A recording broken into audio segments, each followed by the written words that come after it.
Just like you can disable and enable delete or terminate protection on your EC2 instance in AWS, you can also enable and disable someone from stopping your instance.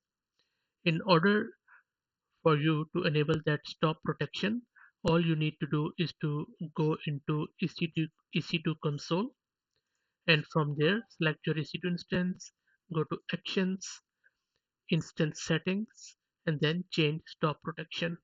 Once you click on that, all you need to do is to click on enable. Once this checkbox is set, then save. And then if you try to stop your instance, then you will get this message as shown on the screen. So as you can see in the first command here, the stop protection was not enabled. So when I ran this AWS CLI command, AWS EC2 stop instances with instance ID 829, then it stopped it. Afterwards, I enabled that stop protection, and then when I tried to stop that instance, the same one, it gave me this error that stop instance operation was not permitted because we need to modify its disable API's stop instance attribute.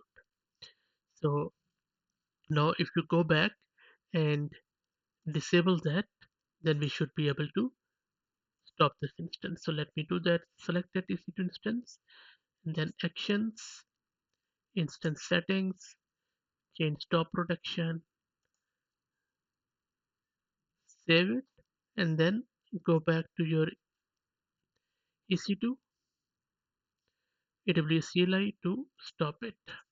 I'm going to run the same command again, and this time it shouldn't be giving me any error, and it should be stopping the instance. As you can see, now the instance state has changed to stopping, and then it will be stopped afterwards. So this is how you enable stop protection on your EC2 instance. If you have any questions or feedback, please put them in the comments. Thank you.